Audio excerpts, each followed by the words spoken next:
ನಾನು ಹಾ. ಸ್ವಲ್ಪ ನನ್ನ ಅಭಿಪ್ರಾಯಗಳನ್ನ ಹೇಳೋದಕ್ಕೆ ಇಷ್ಟಪಡ್ತೇನೆ. ಒಂದು ಈ ಸದಾಶಿವ ಆಯೋಗದ ವರದಿಯ ಆಶಯಗಳು ಏನು ಅನ್ನೋದನ್ನ ಮೊದಲು ಚರ್ಚೆ ಮಾಡಿದ್ರೆ ಬಹಳ ಅನುಕೂಲ ಆಗುತ್ತೆ. ಯಾಕಂದ್ರೆ ಸರ್ಕಾರ ಮತ್ತೆ ವಿಪಕ್ಷಗಳು ಅರ್ಥ ಮಾಡ್ಕೋಬೇಕು. ಯಾಕಂದ್ರೆ ಖಂಡಿತವಾಗೂ ಆ ಸಮುದಾಯ ಅಥವಾ ಸಮಾಜ ಯಾವ ರೀತಿಯಾದಂತ ತುಳಿತಕ್ಕೊಳಗಾಗಿದೆ, ಆ ಸಮಾಜದ ಒಂದು ಪ್ರಾತಿನಿಧ್ಯ ಎಷ್ಟಿದೆ, ಒಂದು ಸರ್ಕಾರಿ ನೌಕರಿಗಳಲ್ಲಾಗಿರ್ಬೋದು ಅಥವಾ ರಾಜಕೀಯ ಪ್ರಾತಿನಿಧ್ಯ ಎಷ್ಟಿದೆ, ಈ ವಿಚಾರಗಳನ್ನ ಮುನ್ನೆಲೆಗೆ ತರಬೇಕಿದೆ. ಯಾಕಂದ್ರೆ ಇದೇನೋ ಒಂದು ಸಮುದಾಯದ ಹೋರಾಟ, ಯಾವುದೋ ಇನ್ನೊಂದ್ ಯಾವ್ದೋ ಸಮುದಾಯದ ವಿರುದ್ಧ ಅಲ್ಲ, ಅಥವಾ ಇನ್ನೊಂದು ಸಮುದಾಯದ ಆ, ಏನು ಸೌಲಭ್ಯಗಳನ್ನ ಕಿತ್ಕೊಳ್ಳುವಂತ ಹೋರಾಟ ಅಲ್ಲ. ಆ ಒಂದು ಅಸ್ಪೃಶ್ಯತೆಗಳ ಒಳಗಾಗಿರುವಂತ ಸಮುದಾಯ ಒಂದು ಶತಮಾನಗಳ ಕಾಲಘಟ್ಟಗಳಿಂದ ಕೂಡ ಒಂದು ಸಾಮಾಜಿಕ ಅಸಮಾನತೆಗೆ ಗುರಿಯಾಗಿರುವಂತಹ ಸಮಾಜದ ಬೇಡಿಕೆ ಏನಿದೆ, ಆ ಸಮಾಜಕ್ಕೆ ಯಾವ ರೀತಿಯಾದಂತ ಪ್ರಾತಿನಿಧ್ಯ ಕೊಡ್ಬೇಕಿತ್ತು ಅನ್ನೋದು ಸದಾಶಿವ ಆಯೋಗ ತನ್ನ ವರದಿಯಲ್ಲಿ ಕೊಟ್ಟಿರುವಂತಹ ಅಂಶಗಳು. ಈ ಅಂಶಗಳ ಆಧಾರದ ಮೇಲೆ ಸದನದಲ್ಲಿ ಚರ್ಚೆಯನ್ನ ಮಾಡ್ಬೇಕಿತ್ತು.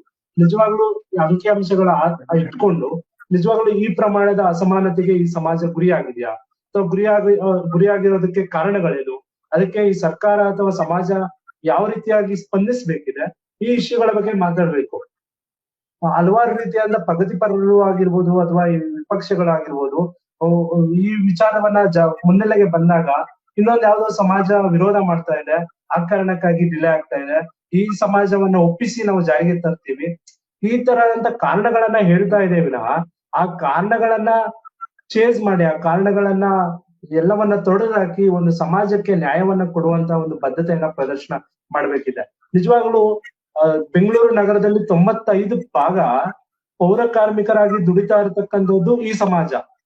ಅಥವಾ ಇನ್ನು ನಾವು ಯಾವುದೇ ರೀತಿಯಾದಂತಹ ಬೇರೆ ಬಹಳ ಸಮಾಜ ತುಂಬಾ ಕೆಳಮಟ್ಟದ ಕೆಲಸಗಳ ಯಾವ ರೀತಿ ಪರಿಗಣಿಸುತ್ತೆ, ಒಂದು ಮಲ ವಿಸರ್ಜನೆ ಅಥವಾ ಮಲವನ್ನ ಓರುವಂತಹ ಕೆಲಸವನ್ನ ಮಾಡುವಂತದ್ದು, ಅಥವಾ ಇನ್ನು ಚಪ್ಪಲಿಯನ್ನ ಹೊಲಿಯುವಂತದ್ದು, ಈ ಎಲ್ಲಾ ಕೆಲಸಗಳನ್ನ ಮಾಡ್ತಾ ಇರುವಂತದ್ದು ಈ ಸಮಾಜ.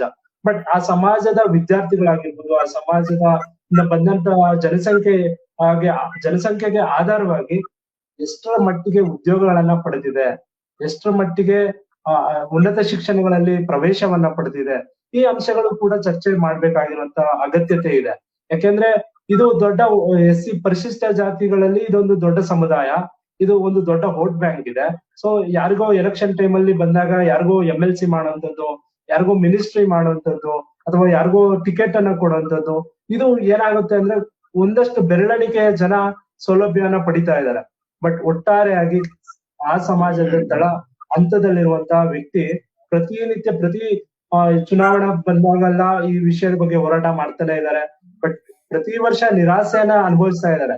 ಬಟ್ ಆಕ್ಚುಲಿ ಅವ್ರಿಗೆ ನ್ಯಾಯವನ್ನ ಯಾವುದೇ ಸರ್ಕಾರಗಳು ಕೂಡ ಕೊಡ್ತಾ ಇಲ್ಲ. ಇನ್ನೊಂದು ಬಿಜೆಪಿ ಅವ್ರಿಗೆ ನಾನೊಂದು ಮಾತನ್ನ ಹೇಳಕ್ಕೆ ಇಷ್ಟಪಡ್ತೇನೆ. ಬಿಜೆಪಿ ಸರ್ಕಾರ ಮತ್ತೆ ಪಕ್ಷಕ್ಕೆ ಈ ಸಮಾಜದ ಒಂದು ರಕ್ತ ಅಂಟ್ಕೊಂಡಿದೆ ಅಂತ ಹೇಳಕ್ ಇಷ್ಟಪಡ್ತೇನೆ. ಯಾಕಂದ್ರೆ 2012ರಲ್ಲೂ ಕೂಡ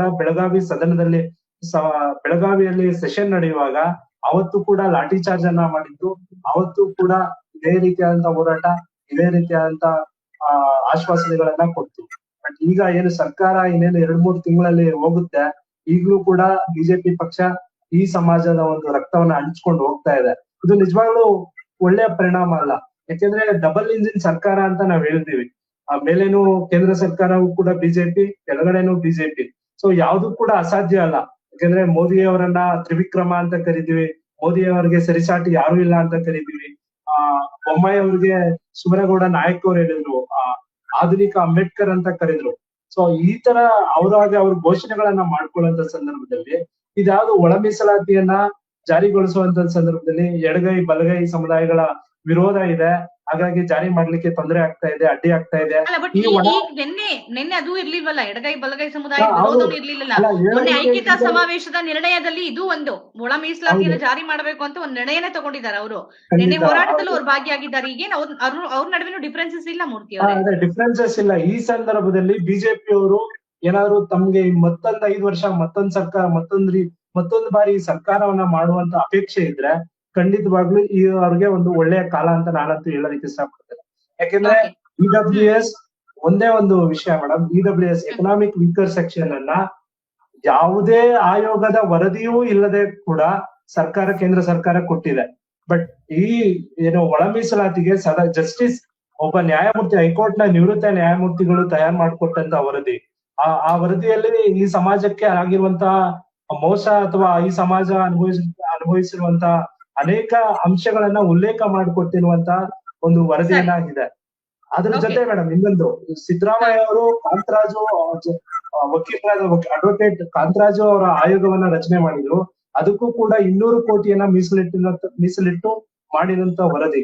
ಈ ಯಾವ ವರದಿಗಳು ಕೂಡ ನೀರು ಪಾಲಾಗದೆ ಜನರ ಹಣವನ್ನ ಉಪಯೋಗಿಸಿ ಮಾಡಿರುವಂತಹ ವರದಿಗಳು ಉಪಯೋಗಕ್ಕೆ ಬಂದ್ರೆ ಬಹಳ ಅನುಕೂಲ ಆಗುತ್ತೆ. ಹಾಗಾಗಿ ಬಿಜೆಪಿ ಅಥವಾ ಕಾಂಗ್ರೆಸ್ ಅಥವಾ 3 ಪಕ್ಷಗಳು ತಮ್ಮ ರಾಜಕೀಯ ಬದ್ಧತೆಯನ್ನ ಪ್ರದರ್ಶಿಸಿ ಈ ಸಮಾಜಕ್ಕೆ ನ್ಯಾಯವನ್ನ ಒದಗಿಸಿಕೊಡ್ಬೇಕು ಅಂತ ಒಬ್ಬ ವಕೀಲನಾಗಿ ನಾನು ಅಪೇಕ್ಷೆ ಪಡ್ತೇನೆ.